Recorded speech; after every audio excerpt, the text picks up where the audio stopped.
My name is Judith Kunyiha, and I am a FoRB trainer of trainers, and I'm an independent consultant and facilitate some 2 workshops. So the first workshop was on FoRB and women, and the second one is a women's workshop.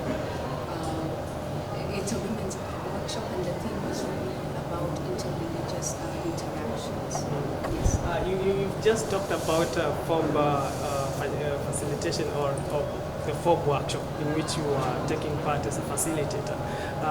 Even before we delve into maybe your take home from the workshop, talk to us about the FoRB and gender, and in terms of the kind of violations that we're seeing, and probably how some of these violations can be addressed. Okay, I'll start off by talking about FoRB. FoRB is an issue of human rights, and FoRB is about protecting me as an individual and you as an individual to choose whichever confession of faith that you desire, and also to have the right to practice. So it is very important to note that FoRB is not about protecting the religion or the confession that you choose. It's about protecting you as an individual to practice the religion of your choice. So I address the issue of gender in FoRB. And the first thing I think we need to clarify is the understanding of what sex is and what gender is. So sex is physiological. You are born as a male, you are born as a female, you have different sexual organs and sexual systems, you have different hormones that are working in your system. That is sex. Gender is the way society treats you because of your sex. The roles that are attributed to you because of your sex. And so the most important thing is that gender is not about women. Gender is about men. Men and women are treated differently, and because of the way they're treated differently, it may have impact, positive or negative impact. So we experience FoRB and gender violations for both male and female. And so an example I can give would be, for example, in situations where boy children are abducted to be child soldiers for whatever religious persuasion. So that is a violation of their right, a violation of them being children, being forced into a certain religion and being forced to fight. Now, in contrast, women violations are usually more internal. And we normally say that they are more serious because of the nature they are.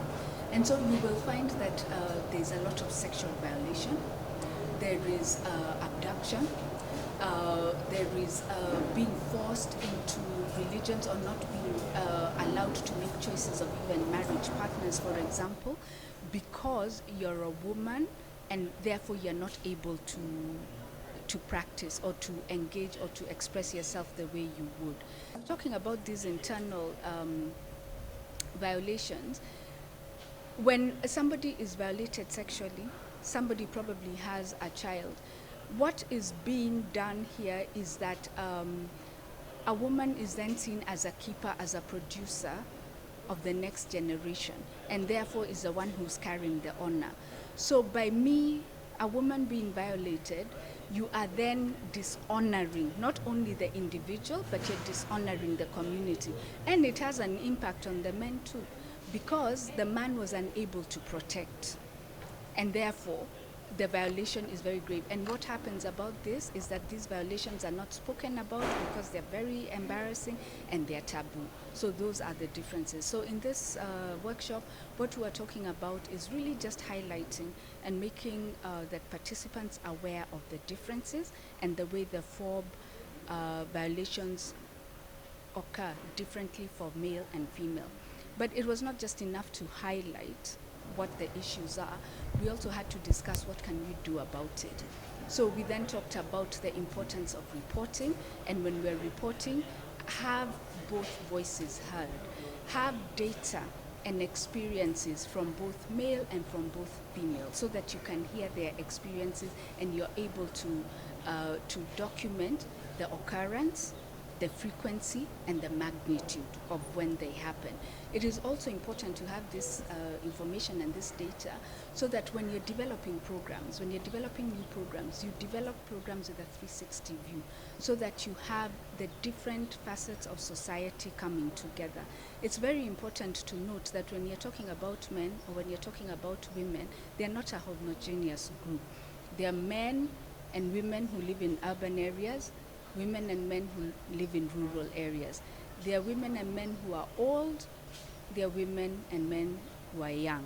There are women and men who are educated, women and men who are not educated. So you see, there are all these variations. So you need to capture all these differences so that when you're developing the programs, you're able to then capture all of this and you take account of them all. And then we all have congregants, we all have community members who are in academia, who are in places of influence. Engage with them and involve them in dialogue so that they know that these situations are coming, and it is that way that they're then able to influence the policies that come. Great. I can see actually why you are a train of trainers as far as FoRB goes. Now, in Africa, FoRB is mostly regarded, or I can say arguably regarded as a foreign concept. Yes, I understand you're not a religious leader, but But what would be your call in terms of trying to see that FoRB is not only remains on paper, but is also implemented in Africa as a human right? Okay, I really liked what one participant said in the workshop, is that first and foremost, we are humans. And our needs, it does not matter where we are from. Europe, America, Africa, Asia, wherever we are from, we are humans and we all have the same desires. We want to be safe, we want to have shelter, and we want to be clothed. Those are the very basic ones, and then they express themselves differently. So when we're talking about FoRB, we are talking about those basic needs. I want to believe in something. I want to have a faith. I have a faith. I want to be able to practice it without any hindrance, and I want to live a fruitful and successful life. So whether I call it FoRB, or whether I call it human rights, whatever I call it, this is a desire for all human beings. Yes, we are calling it FoRB because we need to contextualize it and to talk about it in a framework that is guided, but this is something that we all want, we all need, and it is not Western, it is a human need wherever you are. Okay, great. I know you are facilitating, but you must have learned something probably, most probably. So what would be your take home from this workshop? Oh, I think one of the things I really liked was the diversity of the participants. So we had participants from West Africa, we had participants from East Africa and from Central Africa. And what was encouraging and, reaffirming what I just said about a human being being a human being is the experiences in those different contexts are so similar. So that was so good, and we all shared. So that was really encouraging. I was also very encouraged at the work that is being done by a lot of these people in their small ways that are going to really bear fruit and can grow in terms of encouraging young people, older people, bringing community cohesion and giving people space to express themselves so that they can achieve the best. Okay. Thank you. As we wind it up, this workshop is happening in the sidelines of the ongoing General Council, which is the 18th General Council for PROCMURA. Yesterday we saw PROCMURA mark 65 years of promoting good Christian-Muslim relations in Africa. Maybe your greetings to PROCMURA as they turn 65, and even your message for the General Council, because it's a big milestone as an organization. First of all, I was very surprised that PROCMURA was 65 years old. So I was like, wow, where have they been? Where have I been? So it's really good to have an organization like this that is in Africa. So I was really touched. And then when I saw all the different workshops that were going on, I then realized the work that is being done, and it may not be very wide, but I'm sure some of the things that we see, some of the harmony we see is because of the work that is being done silently by all these agents that we have in PROCMURA. So for me, we need to keep on. This is the way to go, because this is not about competition, about this faith or the other. It's about us all living in harmony. So I really look forward to better and brighter days and the work going on for PROCMURA. And happy birthday. Wow. 65. Wow, yeah. Okay, thank Yes. you for talking to us. Thank you for Thank you. speaking to us.